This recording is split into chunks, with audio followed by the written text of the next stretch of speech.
US president Trump के H-1B visa पर नए नियमों ने दोनों देशों के बीच हलचल बढ़ा दी है।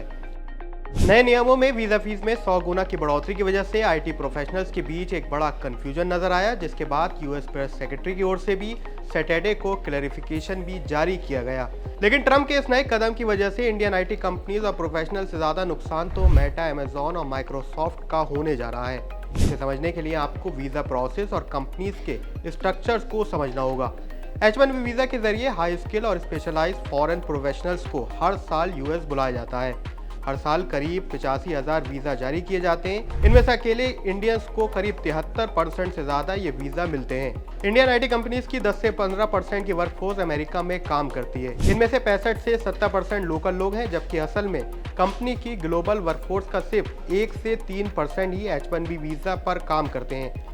कंपनी वाइज देखें तो सबसे ज़्यादा TCS के 5500 एम्प्लॉयज़, इन्फोसिस के 2004 और LT माइंट्री के करीब 1860 एम्प्लॉयज़ H-1B वीज़ा पर काम कर रहे हैं। इनमें से नए नियमों के मुताबिक अगर कंपनीज को $1 लाख प्रति कर्मचारी फीस देना पड़े तो इसे 3 से 6 साल के दौरान हर साल प्रति कर्मचारी $16,600 से लेकर $33,000 का एक अतिरिक्त बोझ पड़ेगा।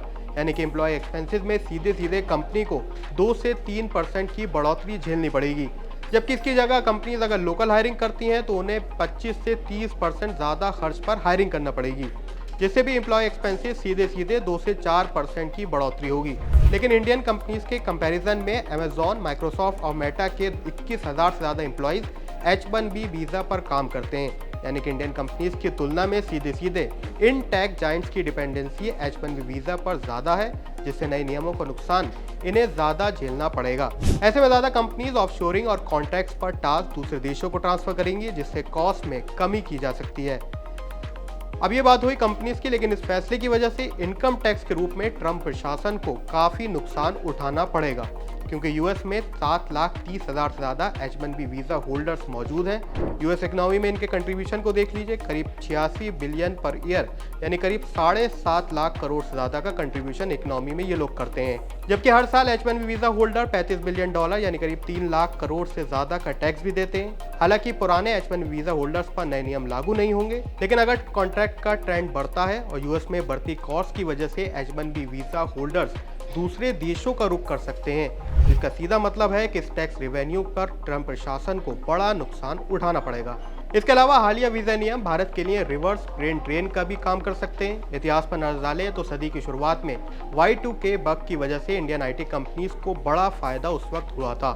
उस समय TCS, विप्रो और इन्फोसिस ने Y2K प्रोजेक्ट के जरिए काफी कमाई की थी।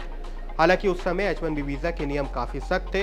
इसी वजह से ऑफशोरिंग के जरिए कई कंपनीज ने टास्क दिए। 1998 और 2001 के बीच भारत ने $2.5 अरब के Y2K प्रोजेक्ट हासिल किए थे और अगले कुछ सालों में इसी वजह से आईटी एक्सपोर्ट साल 2000 में $4 अरब से बढ़कर साल 2005 तक $17.7 अरब तक पहुंच गया था। यानी इसका सीधा मतलब है कि ब्रेन ड्रेन से इंडियन कंपनीज और इंडियन आईटी प्रोफेशनल को फायदा हो सकता है। उनकी खर्च बढ़ेगा अगर वो यूएस की जगह भारत में रहकर काम करते हैं, और साथ ही भारत की टैक्स रेवेन्यू में भी फायदा होगा। इसका ओवरऑल फायदा सरकार को भी हो सकता है। तो ट्रंप प्रशासन के इस नए नियम पर आपकी क्या राय है, हमें कमेंट सेक्शन में जरूर लिखें।